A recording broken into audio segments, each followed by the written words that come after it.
Hey, Daniel. Hey, Skylar, how you doing? Good. How are you? Tired. Yeah. Yeah, Long day. yeah. Same here. We moved out today of our house. Wow.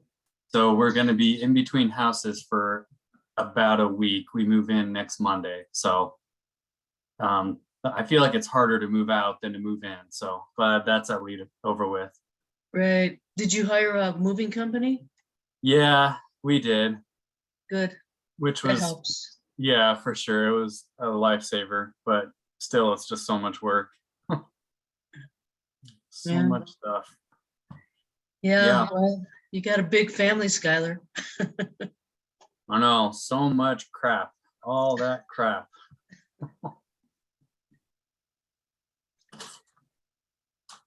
I got some more if you want some. No, I can't handle anymore. Right. No more. By the end, you kind of just get like, all right, I'm done. Start chucking stuff in, because we had to do the pod thing. Oh, yeah. Houses, so we got 2 pods. And whatever we can fit is going. Whatever we can't is going to the trash or Goodwill or something. So Yeah. Yard sale at Skylar's. no sale, just free. Take whatever you want. I don't care.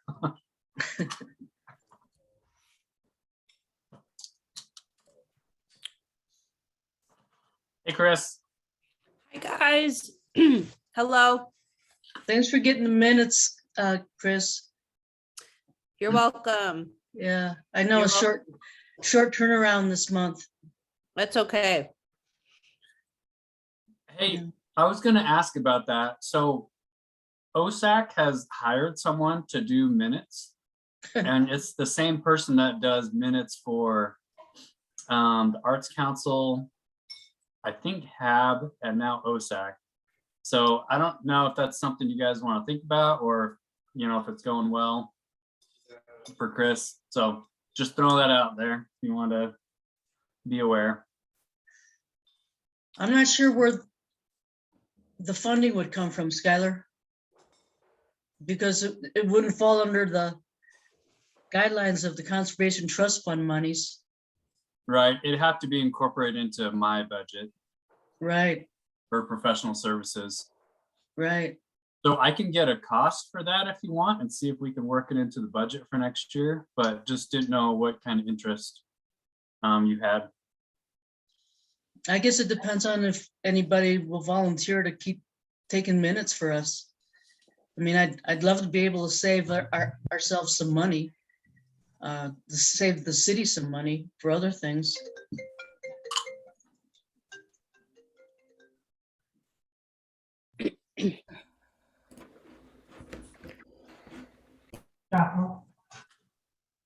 Go upstairs. Okay, I'm gonna call this meeting to order for October 3rd, 2022 for PARAB. Can I get somebody to approve tonight's agenda? I approve the agenda. Thank you, Colin. Can I get a second?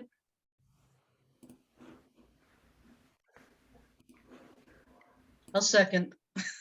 Okay, all right. Can I get an approval for our minutes from September 12, 2022?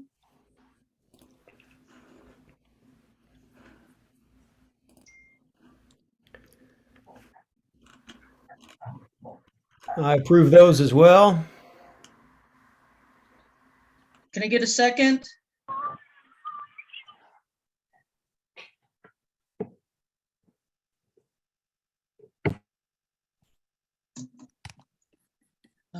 I'll second the minutes. Okay. All right. Hi, Rebecca. Okay, is there anybody here for public comments not on the agenda? Oh, boy. Hey, Skylar, there's Yeah. 3 people waiting to get into the building for our meeting tonight. They didn't know it was a Zoom meeting. Okay. Is there a way to get a hold of them, or do you want to tell me who it is and I can call on? Becky Elder and then two other people. So Okay, do you want me to, I'll, do you want me to call her? I can text Becky. Okay. That's yeah, fine. Or at least give her the Zoom link or something. Yeah, I can do that.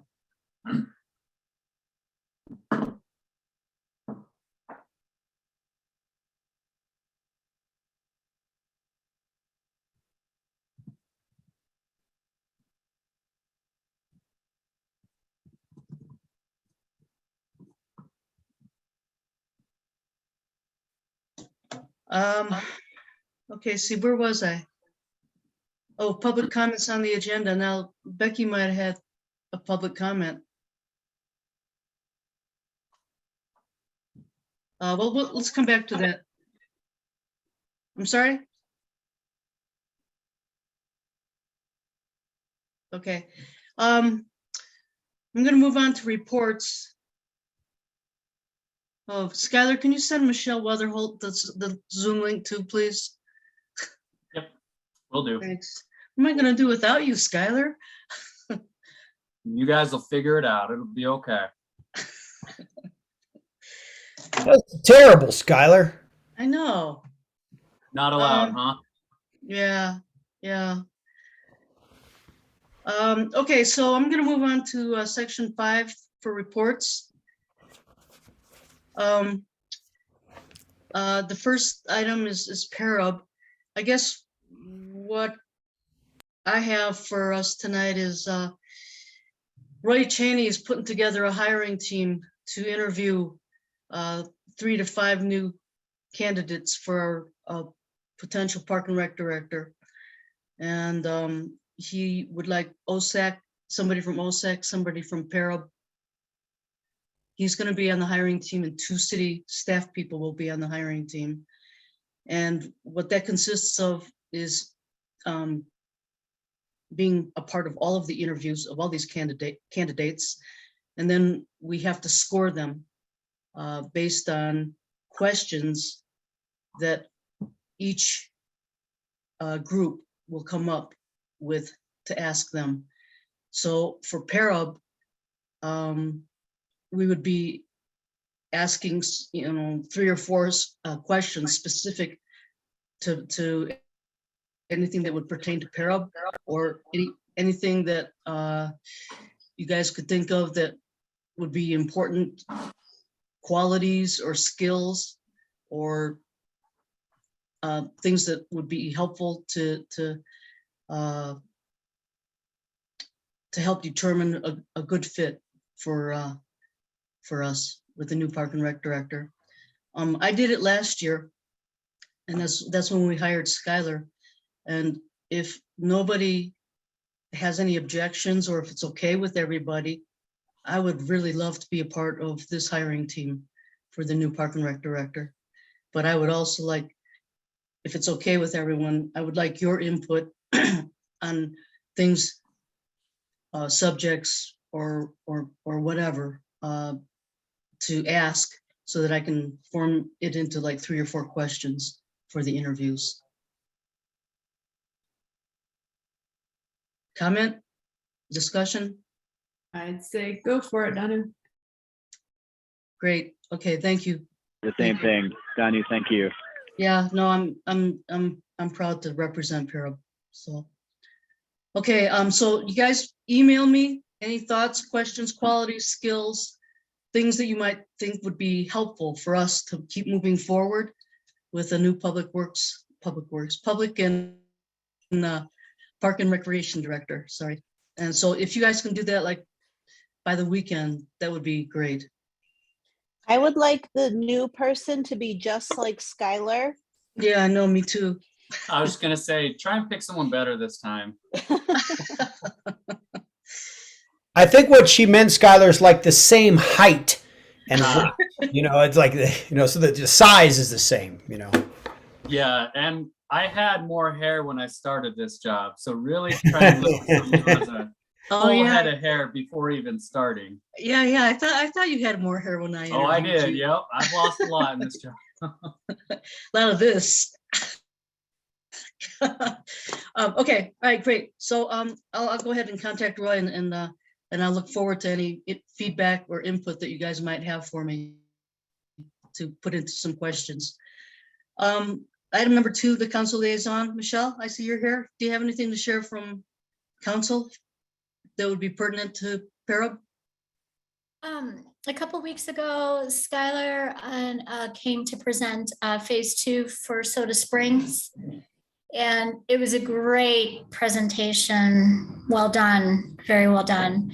There are just a few concerns, so that it did unfortunately did not pass. And we just had our budget meeting on Saturday. And when Skylar presented on Saturday, he recommended that we focus on the park or the playground first and bring that to council, and then the other pieces. So, and I love all that presentation with PARAB that I saw last month was just amazing. So great job, Skylar. That was good job. Yeah. Can I ask you a personal question? Sure. So, as since you're part of our liaison, Mhm. you voted against it also. What were the components that made you vote against it also? I'm not gonna lie. I was afraid you were gonna ask me that. Well, I mean, the it's thing okay. about it is, like, I even thought about it today. I didn't think about it when I voted. I'll be honest, there's Yes, 7 of yes. us. And it's okay to have a 6-1 vote, and it's okay. Like parking, a couple months ago, it was a 5-2 vote, and I was one of the 2. And I'll be honest, I wish I had voted differently, so that you guys had known that I wanted to move forward. I thought it was very well done, and the examples, I do apologize, I have her name written somewhere. Just the examples were, and the concern, as far as the turf, that's minor details. And then same with the water, I guess.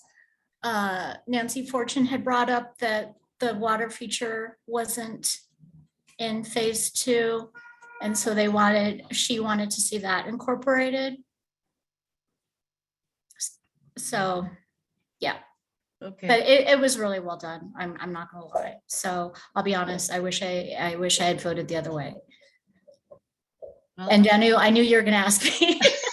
Well, just out of curiosity, yeah. I mean, it's okay. It's good to get feedback Sure. and so thank you for being honest. Yep, absolutely. I expect honesty from everybody. Okay, I'm just saying.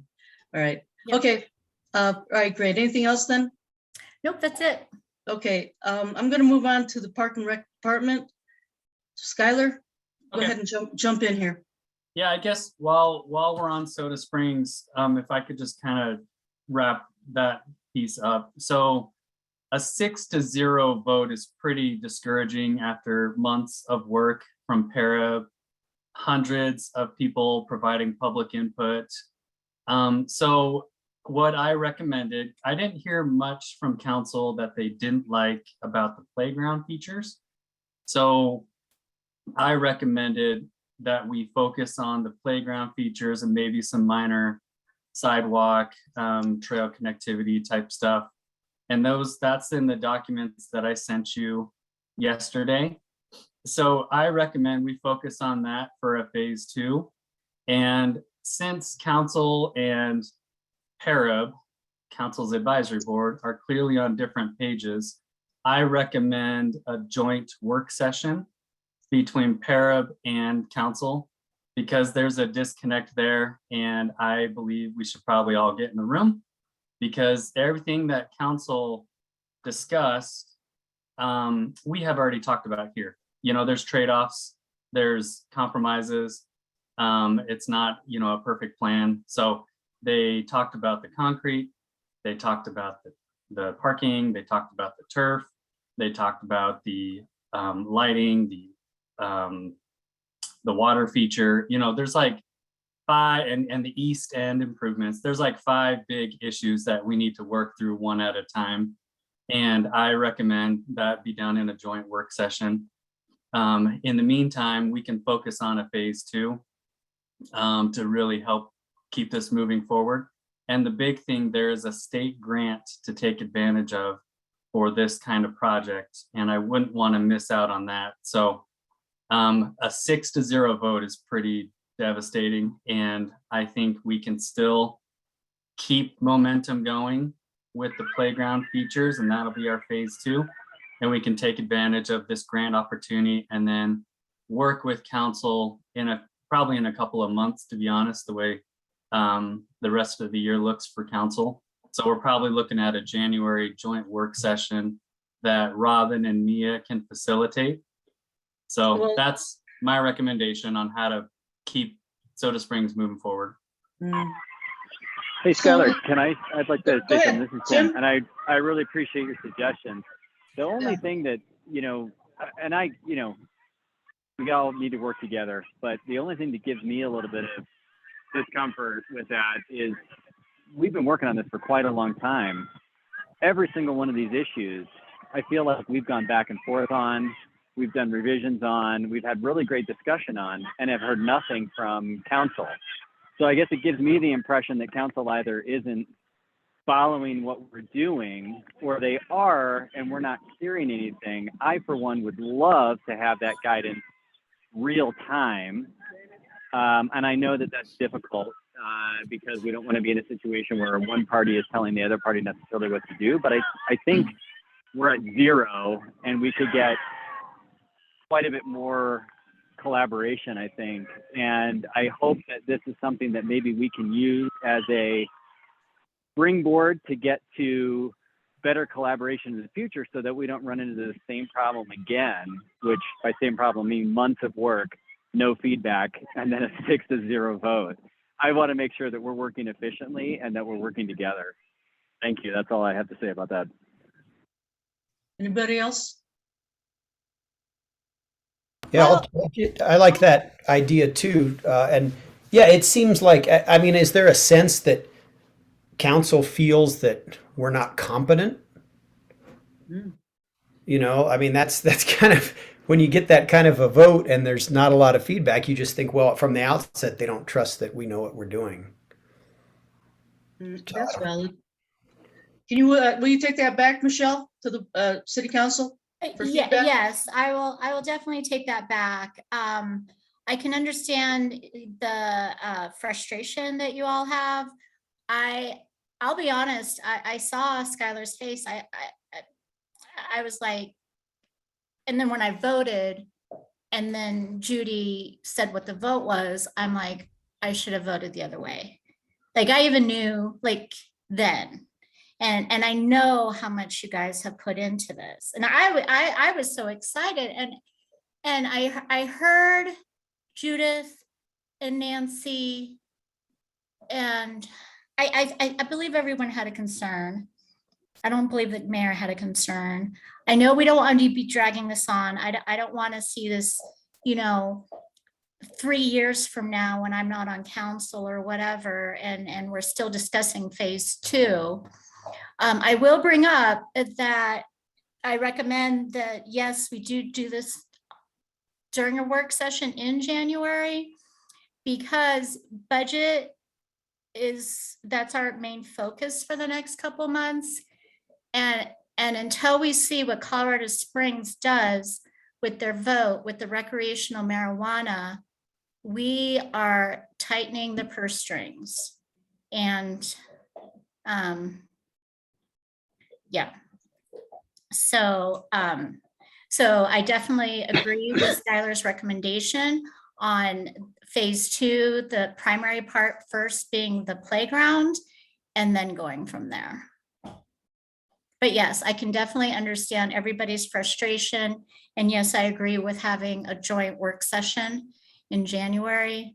And I will definitely take that back to be more clear, because Colin, I don't, or all of you, I don't want you guys to feel that we feel like you guys don't know what you're doing. I mean, I've learned a lot just in the, what month are we in? We're now in October. In the 9 months that I've been on council, I've learned a lot, like all the things that you have to go through, like including like the Manitou Avenue being shut down, you know, for the parade. And all the things for that. And then obviously Pikes Peak Marathon and Ascent that we just had, the Brew Fest, and then going, you know, at the end of the month, the coffin races. So, I think that what Skylar said was really valid, is that all the concerns that council had were all the issues and the conflicts that we identified and discussed, and how we tried to come up with a compromise. right. So it almost feels like council just kind of approached it from everybody's own personal view and opinion versus council approaching it from PARAB's recommendation. Right. I can totally maybe- understand, almost like a bulldozer. Maybe you can't separate that, maybe that's, not possible to separate, but anyway. Just real quick though, in January is when we usually have our strategic planning workshops to Okay. figure out what we're gonna do for 2023. Okay. So I would hesitate, well, I would like some feedback, how you guys would all feel about that, because I don't really want to do 2 meetings in January. Okay, so you're wanting the work session before your strategic planning meeting? No. The- No. No, you. Is anybody have other feelings? I mean, I'm waiting for next year, just because we've really worked all year on this, and I just sort of want to take Skylar's recommendation, which is let's move forward with working on getting the playground done, trying to find the funding for that.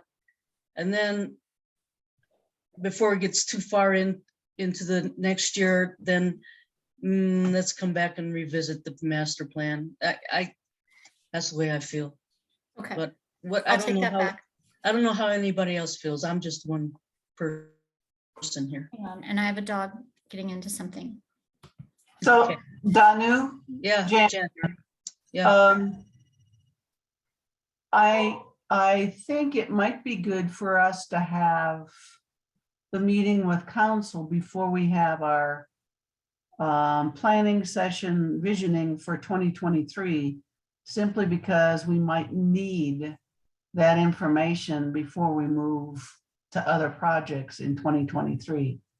So if we can get a lay of the land and get something kind of grounded with council, we might have a better idea about how Soda Springs Phase 2 might work. If we don't meet with council and go ahead and make plans for our strategic plan, and it's not incorporating what council recommends, I think that's a kerfuffle.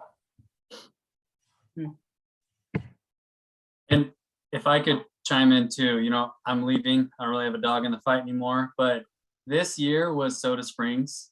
Next year, I think is supposed to be Higginbotham Flats. These projects, these master plan, they take months to design, to get the public input, to really have a plan that represents the community's wishes and desires. And it's not always perfect. There's always compromise in every single plan. So that's what we present to council. I would be hesitant to let it go too far before you button up Soda Springs master plan, because the whole goal is, let's finish this park, however many phases it takes, but at least we have an updated master plan that we can keep working off of.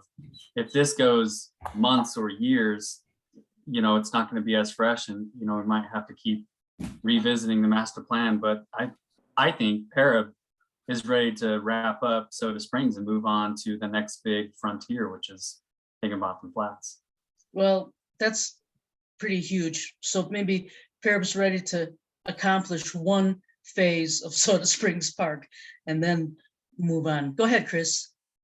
Yeah, I guess I would like to see this the Soda Springs Park Master Plan be sort of a wrap as well. Like I'd like to have hopefully one more meeting where we can hash it out with City Council. I think it's a great idea to have Robin and Mia moderate, or what I can't facilitate that meeting, because I think they're both really good communicators. I kind of wonder in the future if when we do projects like this, and I've been thinking about this for a while, I feel like we need to come up with sort of goals or a mission around each project. And then we can communicate with City Council or whoever it is. We have checked off, you know, these were our goals in approaching this project. It was to collaborate with the chamber. It was to do this. It was to, you know, all of our goals and the mission behind the project, and communicate that we have done those things. Maybe even sort of make up a document of like why we chose to do such thing, you know, different aspects of the project a certain way, so that they can understand why we chose certain materials, why we, you know, I don't know. But I think in general, we do need to sort of focus and lay out goals and missions for each project. I was going to say something else. Oh, I read over the minutes from the City Council meeting, and Councilwoman Johnson recommended, she wanted input from kids in the community.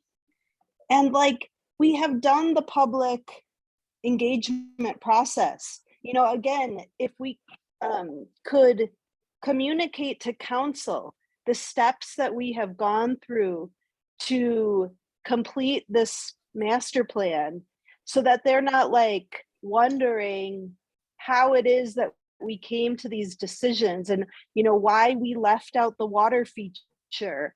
So, so you know what, Chris, this would be good information for Michelle to take back to council. You as our liaison, you could like let council know what we're doing and keep them updated that way. That would be really helpful to us and to them as well. If Not to mention that this is also in our minutes. What's that, Tim? He said this is also noted in the minutes each month. Right, right. And the thing about with the kids is All right, well, I that, guess we, oh, I'm sorry, go ahead, Michelle. with the kids, that was brought up when it was first presented. I remember there was like not like a bulletin board, but there was like a poster board, and what the Right. kids wanted. I remember they specifically said kids. Right. Like I even saw a misspelling, and I'm like, I bet that was like a kid that wrote that, or so I'll be honest, I was like, but I thought they talked to the kids too. Yeah, no, we've pretty much have all dotted our I's and crossed our T's and everything. We've done So- everything. Yeah, go ahead. Can I say really quick? Yeah, Rebecca. I agree with Chris and everything that's been said. And I do think we should figure out how we're going to move forward before we start putting so many hours into this project. Like the amount of work that has been done from PARAB and like Mia and that, like, it's just kind of, it's really frustrating for sure. And before we start a new plan for like Higginbotham, I want to know that we're not going to waste our time, right? Right, right. So I guess we should see if council can put us on the agenda for January. Is that what you guys are all thinking? Or February? I think January, and then bump the strategic if it's appropriate to February. And then I guess what we'd have to find out is if that fits with council's agenda and if that fits in with Mia and Robin's schedule. I'll shoot out an email first thing to Denise tomorrow morning to get that on the schedule for January, to see what we have going on. Okay, well, and then Skylar, if you want to contact Robin or Mia Because also, I think how it was left was that Mia and Robin were gonna prepare 3 different drawings.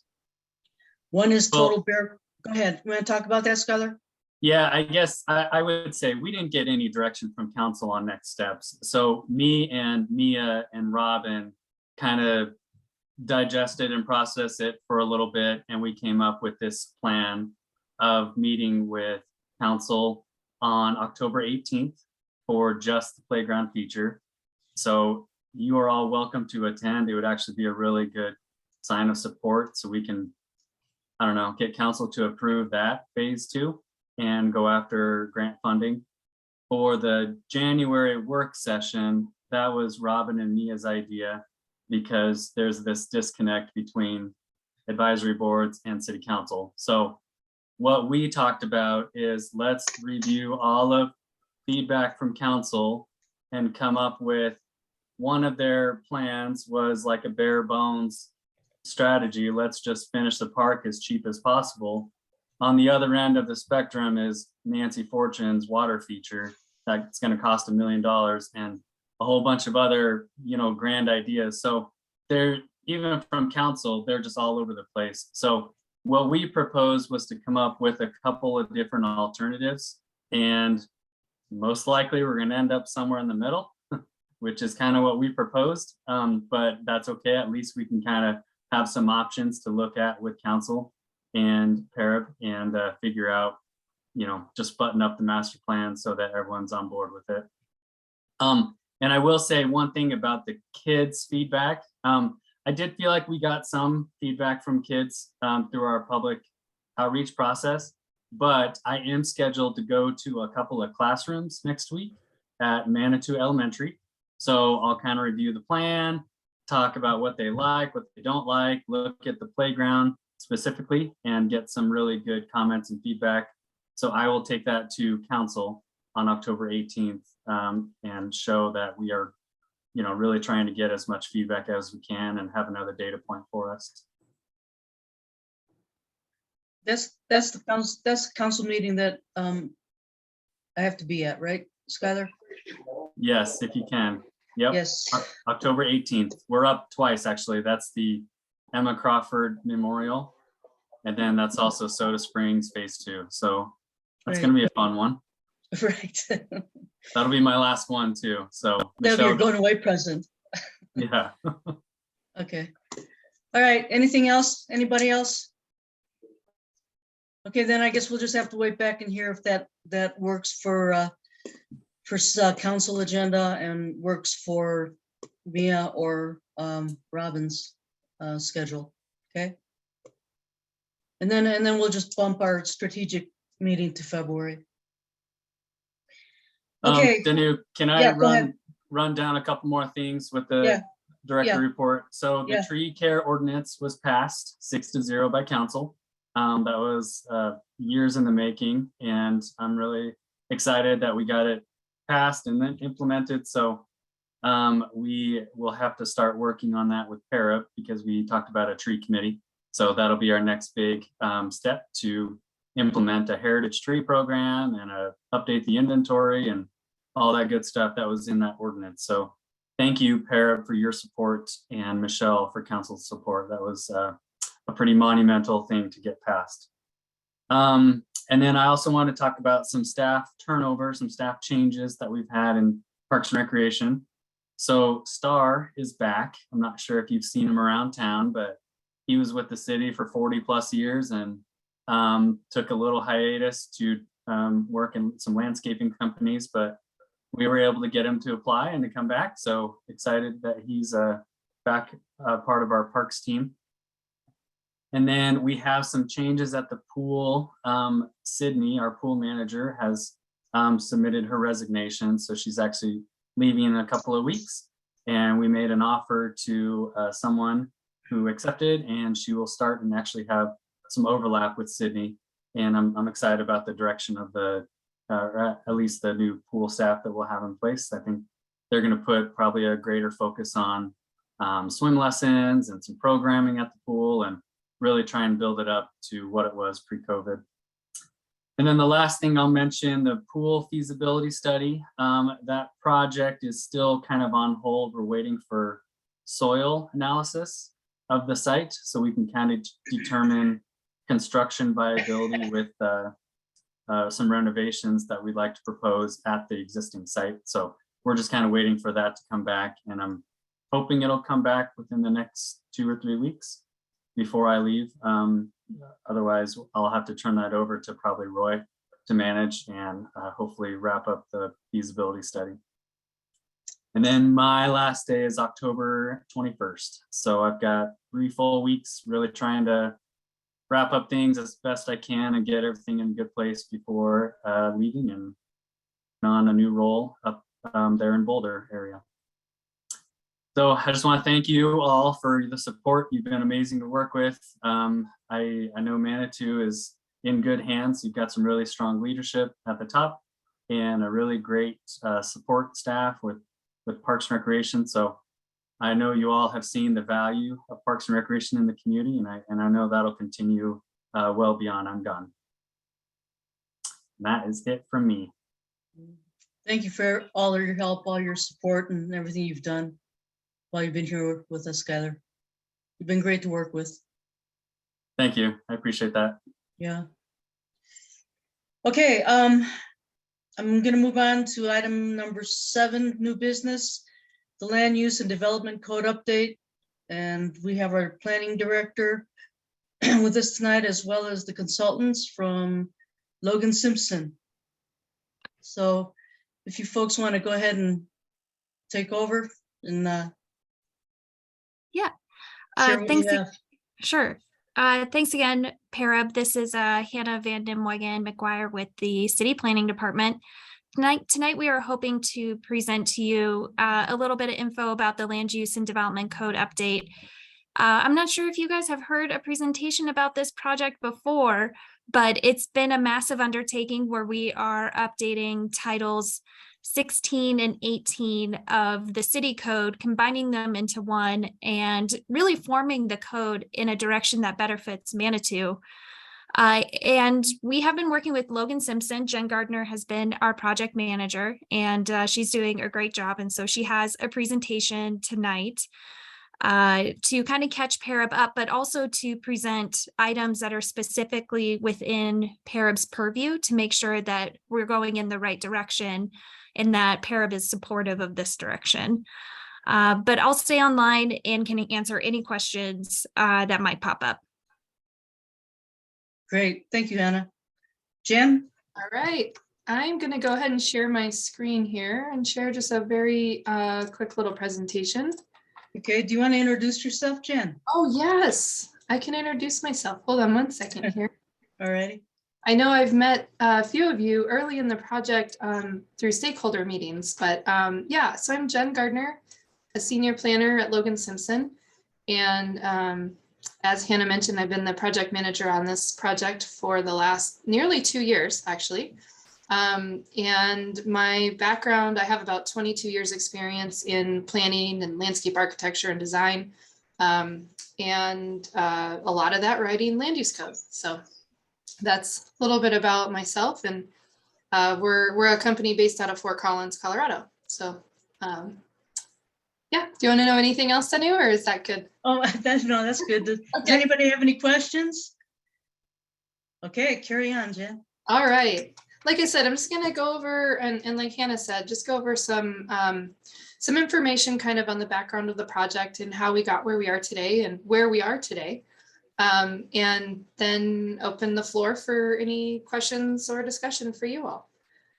So this project kicked off, it officially kicked off with the city at the very beginning of 2021. We did kick it off kind of softly with staff in December of 2020. That's when our contracting occurred. But we kicked off the project with several questionnaires and an internal, or I mean, a virtual open house with the public. And all of that was to gather information on what was working and what wasn't working with the current code to develop an assessment report. So that assessment report kind of formed our roadmap moving forward, I guess, so to speak. So that assessment report identified different spots in the current code that needed to be updated, reviewed, maybe even condensed or consolidated. And we took that to a joint study session in May of 2021 to present that to Planning Commission and City Council and just make sure they were good with the direction before we started putting pen to paper. At that point, we kind of pivoted into some topic-specific discussions with Planning Commission and City Council through June through September of 2021. We brought forward specific topics such as sustainability, character, kind of building character, zone districts, use standards, some of the kind of bigger compartmentalized topics. We brought those forward to that group, kind of discussed with them some questions we had and to get some good guidance and direction to move forward with the code. At the same time, we engaged with a community working group. So I'll talk about them here in just a second, but we engaged with them and started having meetings with them to help kind of guide the process from a community perspective. And we reorganized the code based on the direction from the assessment report during that time as well. In September of 2021, we really started putting pen to paper. So we had reorganized all the pieces the way that we wanted to, or the way that kind of we had all agreed upon. And we started actually striking out and redlining sections of the code and bringing in new language and graphics. We had several meetings with our working group during that time. That went all the way through July of 2022, so this past July. In August of 2022, we spent some time reviewing and refining kind of a consolidated draft of everything we had been working on previous to that. That included heavy review by staff, review by that working group, just kind of massaging the document to get it ready for public review. The document did go to the public in early September, and we had an open house in middle September. I think it was about September 15th. We had a public open house, pretty well attended for a code actually, and have heard some very positive feedback about the reorganization and some of the new provisions. And then we're trying to kind of move towards adoption hearings here, October, November, December. So part of that adoption process is meeting with all the advisory boards to make sure you all are aware of kind of the changes in the code and see if we have any questions from you all. So our working group did start with a couple of additional members that dropped out early on in the process. So these 7 have really stuck with us through the whole process. You can see Alan Delwich with the Planning Commission Chair, Darlene Kennedy, Farley McDonough, who's a business owner and on many different boards. Natalie Johnson is our City Council representative. Pat Z, I'm not going to even try to pronounce his last name. He's a retired architect. Rachel Buller is a real estate executive, and then Rick Schultz has worked in construction. So we had a variety of different backgrounds and interests, I guess, to try to help balance out the different aspects of the zoning code. We have had about 30 meetings to date, and I think we have a couple more to finish up the code. So they've been a very dedicated group. We've reorganized the code into 7 chapters. As Hannah mentioned, we started with titles 16 and 18, which are your subdivision and zoning regulations. Your sign code is currently housed in chapter 15 or title 15 with the building code. And so we have pulled that through into the zoning regulations as well, because it is administered by the planning department. So we have these 7 chapters, which include just your kind of your front end general provisions. All of the zone district regulations that are in your current code are kind of scattered around, and we've consolidated them into 1 chapter. Development standards is kind of your landscape and irrigation, or landscape, parking, lighting, kind of a lot of the standards that would be applicable to a variety of projects.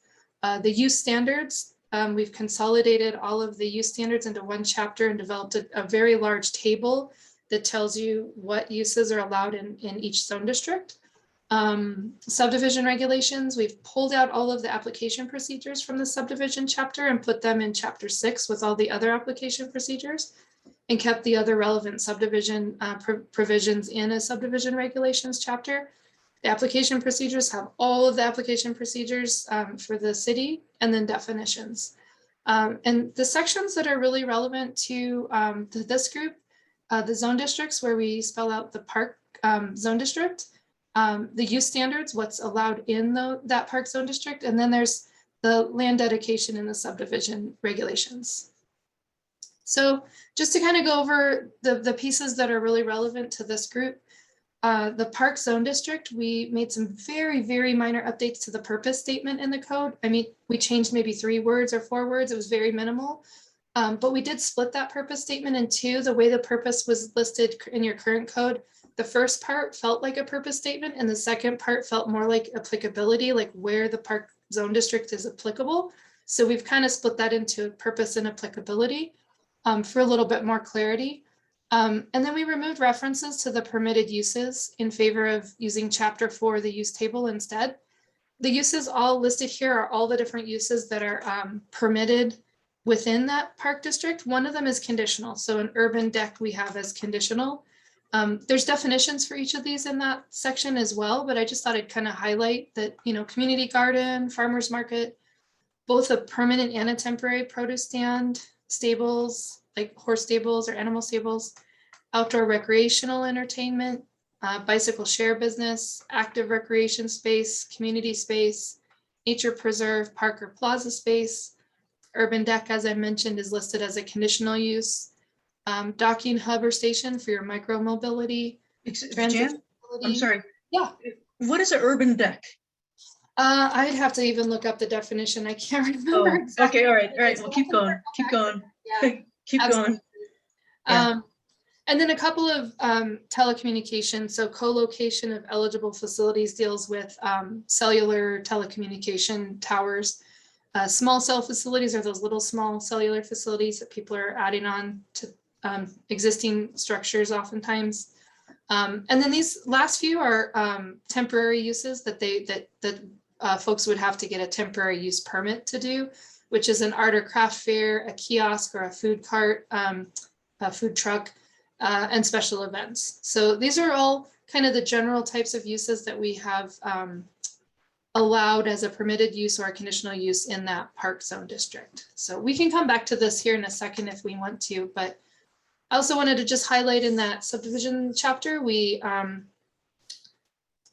basically took the information that was in there. Everyone agreed that it was working well for the city. So we've put the dedication requirements into a table format so that it's a little easier to read. And then simplified the cash in lieu of dedication language, kept the basic essence of the language and just kind of simplified the language. There was quite a bit of language about how the fee structure would work. And it was agreed to just dedicate a specific fee amount on the overall city fee structure. So, you know, any types of fees that you have for applications or anything that get approved by city council, now the park dedication fee would be on that list as well to make it a little simpler for future use. So yes, Danu. And that's actually the end of the presentation. So I'll just Perfect. answer questions and we can toggle back and forth on these slides if you'd like. Yeah. So this is good because this is what I wanted to ask you about and talk to you. But let me ask if anybody else has any questions or comments before I jump in. This is Chris. I guess just in regards to this land dedication or cash in lieu, you know, we've recently been confronted with this topic, and as straightforward as it seems in the code, it was totally not straightforward in how it was presented to us by the developers and by the city. And so I guess I'm not sure if anything needs to be added to the code, but it seems pretty clear, you know, it's a requirement. And so I don't know what I'm trying to say, except that if a developer is going to present or, you know, put in an application for a subdivision development, I think this is required and it needs to be included in the application, period. And the cash in lieu, I think that needs to a little bit more detail in that, you know, what cash value are we talking about current cash, property value, or, I just feel like that needs a little bit more detail. Can I piggyback on that also? Sure. Instead of leaving it up for the city fee schedule, I'd like it to be a little more specific, to have that the fees in lieu of land would be based on the current real estate market of what a going acre is, or what, something that would be more applicable to like the real estate market of what land is worth, instead of just having a basic city fee, because we have one particular general fund that is solely funded from fees in lieu of land. And that's the only income that we'll be getting is from these particular land dedications. So it'd be great if we could like make the most out of what we might be able to get from the dedications, the fees in lieu of land. Okay, and that was discussed quite a bit with the working group, and I think and Hannah might have to jump in on this one, but there's a number of ways that we can, or that city council can allocate that fee. And one of them could be, because that fee spreadsheet or fee, what am I trying to say? The fee schedule. Thank you. That's the word I was looking for. That fee schedule can be updated annually, so it could still be based on land price. And I've seen it in fee schedules before where it doesn't even have a price. It just says in the fee schedule that it's, a price per acre or something. So I don't know, Hannah, if you want to add to that at all. Yeah, so that's a great thing to bring up, or this is a great discussion to have. OSAC, when we presented this to them, had the very similar concern.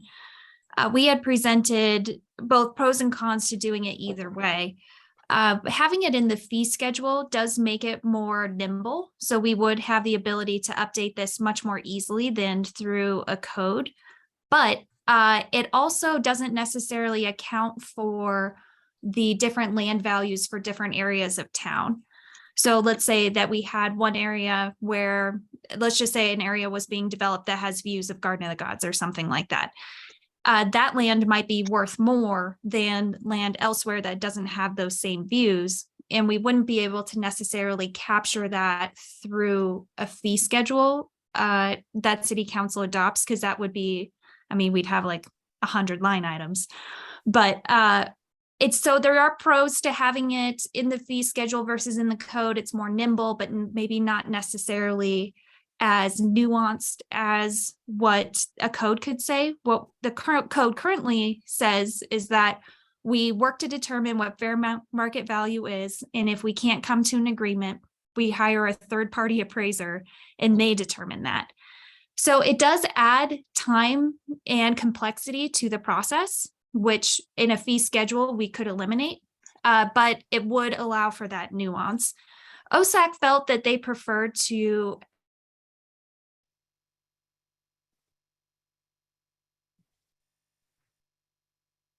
Oh, I lost Hannah. Oh, am I out? Oh, crap. We got you again. Okay, great. Sorry. What did OSAC propose? OSAC elected to keep the existing language, which would allow for a third-party appraiser versus having something in the city adopted fee schedule. So it would remain, the process would remain exactly as is. That was OSAC's preference, and we could definitely keep that same process here. This would just be a little bit more of a straightforward, less time-consuming way of going about it. However, third-party appraisal, definitely something we can still keep in there. It does allow for that nuance. Well, Hannah, how about if we kept that the nimbleness by putting it in the city fee schedule, but to specify that city fee would be based on the current market value? Yeah, we could definitely do something like that. And then once a year, or however, if we needed to update it, do some type of market analysis to determine what that number is.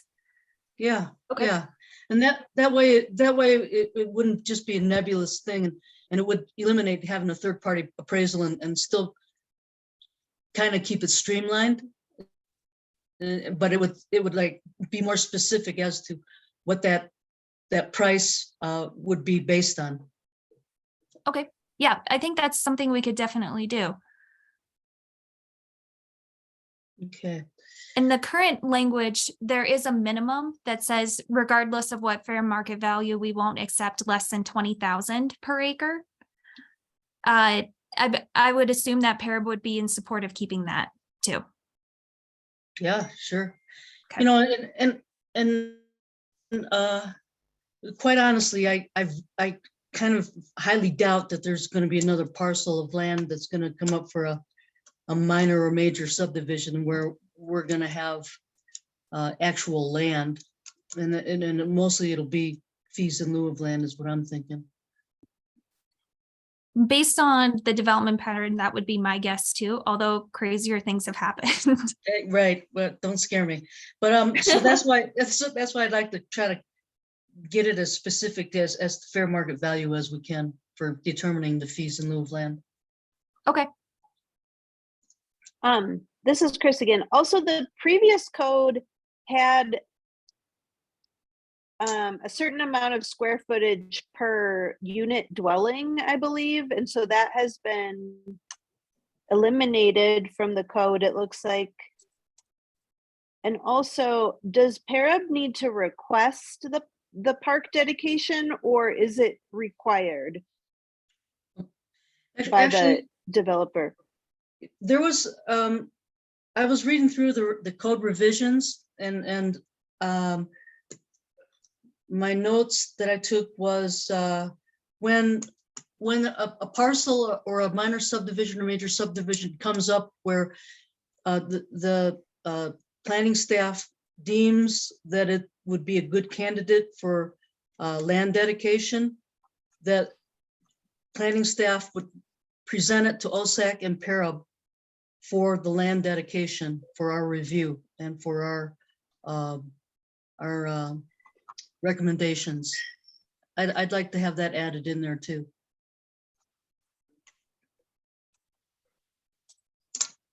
Do I need to come up with that specific passage, or do you know what I'm talking about, Jan or Hannah? Yeah, I think we can come up with that it would need to be reviewed by PARAB and OSAC. Yes, correct. Okay, no, we can add that. Can I go back to Chris's question about the for the for the school dedication, we removed a piece, but I don't see a piece in the parkland dedication that was removed. So I'm trying to look through here. Oh, 9% of the gross area. No. Which piece was it, Chris, that you said had been removed? Well, I don't have the code in front of me. Okay. But I remember it. I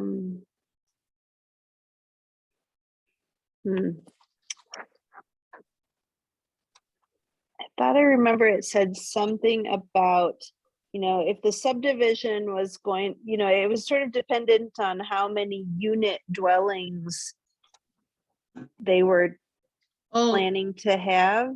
I think that was under schools, Chris, because I'm looking at this. It's a schools land shall be dedicated. And then it talks about the 3 dwelling units per gross acre or less. And then, or 720 square feet per dwelling. Over 3 dwelling units per gross acre, 480 square feet per dwelling. Is that what you're thinking about, Chris? I don't think so. Shoot, that code is on my computer somewhere, or it's in the current code is still online, right? Yes. Okay, I could possibly find it. Or it's the updated, it's code update revisions. Jen, if you want to or stop sharing your screen, I can share that code section language real Sure. quick so we can take a look at Absolutely. it. Yeah, that'd be great. Thanks, Hannah. I do have it pulled up. There we go. I've stopped sharing.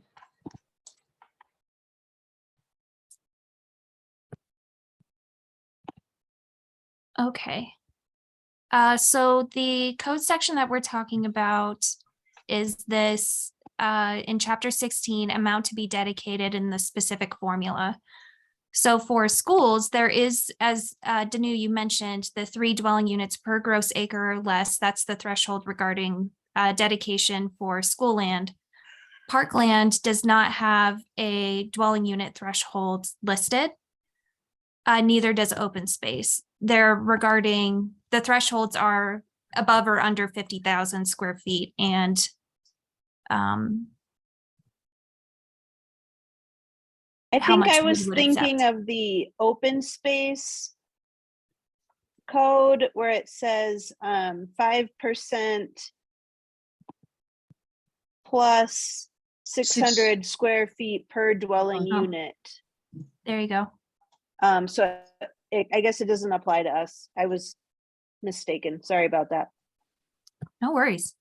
Yeah, it all gets a little bit muddled together because we talk about them at the same time frequently. Right. Okay, good. I just wanted to make sure we didn't miss anything there. So it looks like we're covered because we did carry over that open space language exactly the way that you just showed it there, Hannah. Okay, great. Okay, and then I had, can I jump in real quick? Yeah, Anybody? go for it. You guys specify how that money should be spent. Cash in lieu, this is in the updated version. Mhm. Cash in lieu paid to the city shall be used for the acquisition of land for parks and open space, or capital improvements and maintenance for existing parks and open space to benefit the general public. How PARAB has been using the funds from our fees in lieu of land is that we've been also using those funds for projects and programs to benefit Manitou's community, as well as some board trainings. So I guess I don't want the money to be so narrowly earmarked for just capital improvements and maintenance for existing parks and open space, only because we have a steady revenue every year that comes in for that specific purpose. And so where the fees in lieu of land have helped us is that it covers all the things that fall out of that parameter that of the conservation trust money that is got specific parameters as to how it's spent. And it gives us a little bit more freedom to use this fees in lieu of land for other projects or other programs that would benefit Manitou's community. So if we included some language about park related projects or programs, something to that effect, would that? Well, it doesn't even have to be park related. Like for instance, we have a mini grant program that was started way before I started with PARAB. And those monies are funded by the fees in lieu of land. And the goal was to be able to give back to the community, Manitou's community, by way of mini grants that would be focused for the Manitou community or for the good of the Manitou public, etc., like that. Okay. So those mini grants, are those issued by PARAB? Would they come Yes. present something in front of the board? Okay. Yes.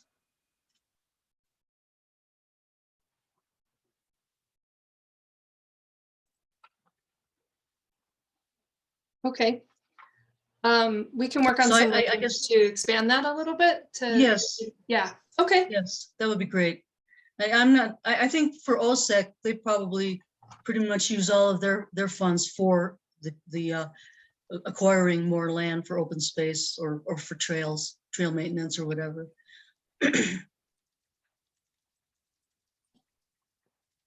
Okay.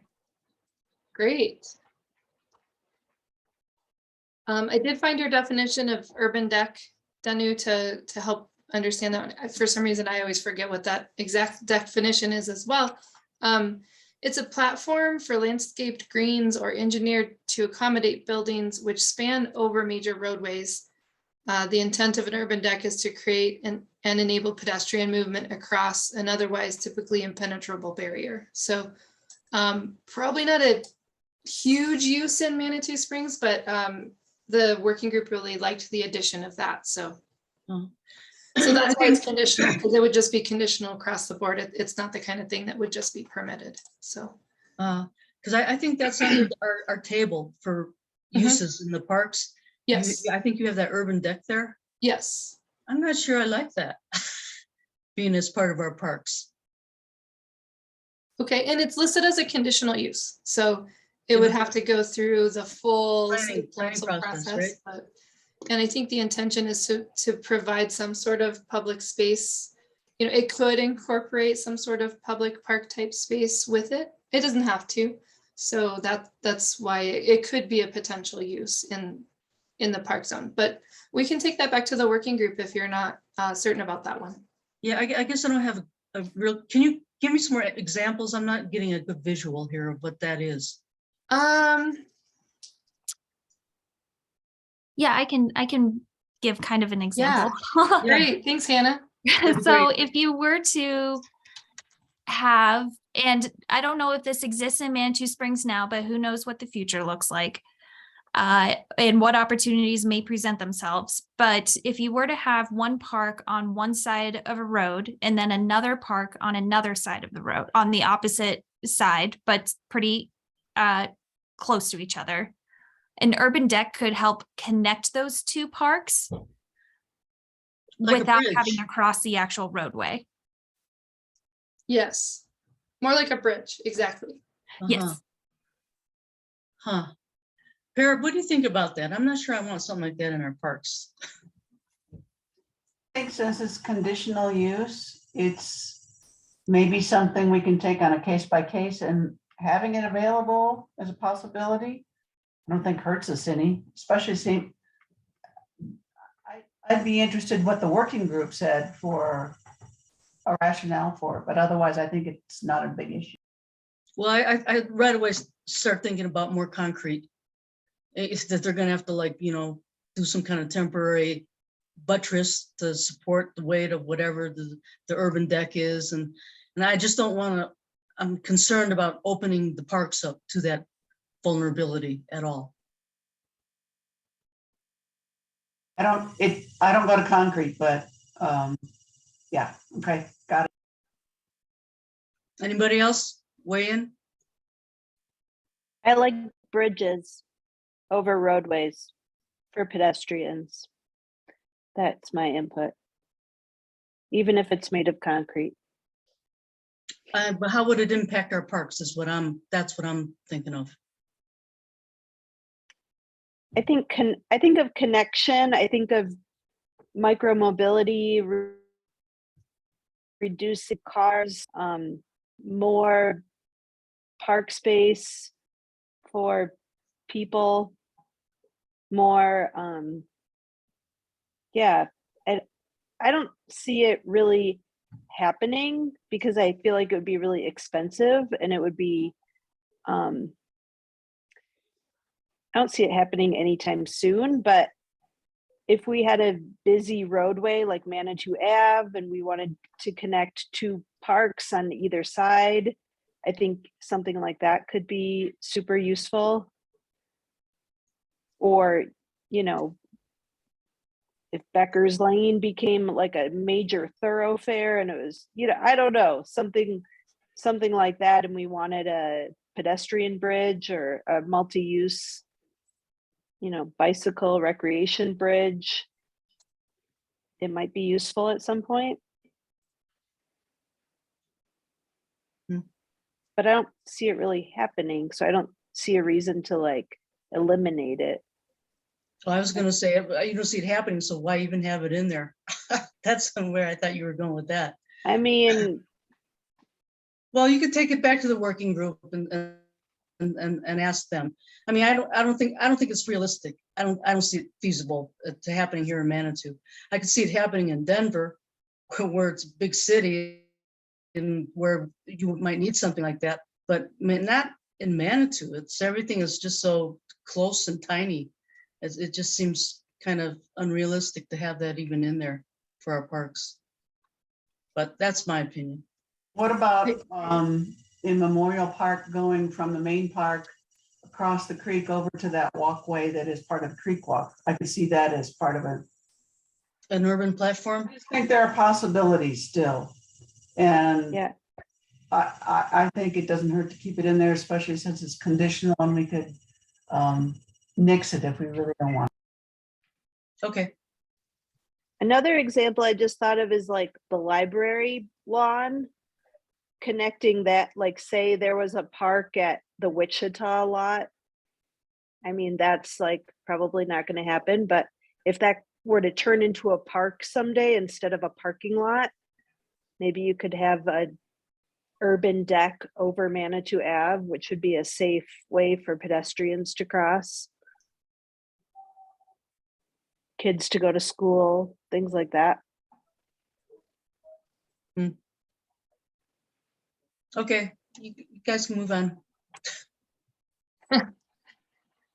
Awesome. Any other questions? You guys have given some really great feedback on this section, so. Any other questions for us? No, I think that's all I have. Anybody Great. else? PARAB? No? Is there a vote that we're supposed to be responsible for tonight? Well, I don't think so, only because this is just draft version. And it would be good to kind of see the updates of the draft revisions before we have any vote on the product. Would that be okay, Hannah? Would that be okay, Jen? Oh yeah, definitely. We'll go back and make a couple of edits and resend it out. We'll work with Skylar to maybe we can send it out over email or come back to the next meeting and just show what was done following this conversation and go from there. Sure. Is that fine with everybody, PARAB? Is that okay with everyone? Sure. Okay, great. Great.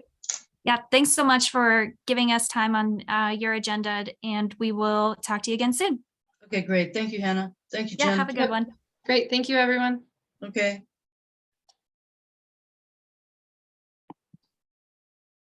Let's see, I saw Becky Elder was here. Did Becky Elder get off? Or maybe that was you, Rebecca Wood.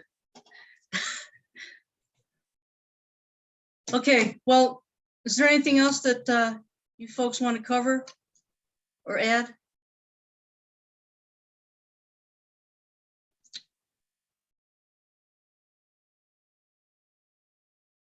No?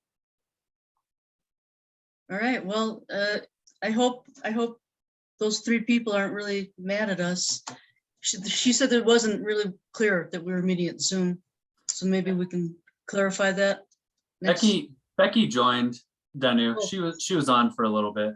Yep. Yeah, but did she want to say something? I wanted to circle back and see if she had any feedback.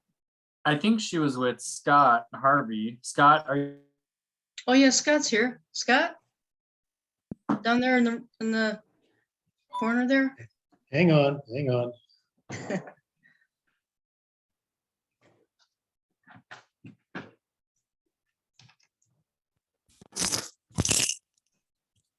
Hello. Can hear you.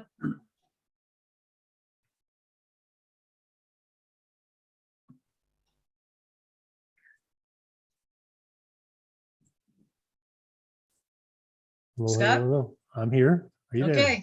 Okay, I'm sorry, were you with Becky's group, Yes, trying to come to our meeting tonight? I'm sorry about that. that's all right. We were curious about the walkway, the concrete walkway that's being planned. I know very little about it. I was hoping to get more information tonight. You're But talking about the Creek Walk, phase 3. Yes. Yeah. We really don't have any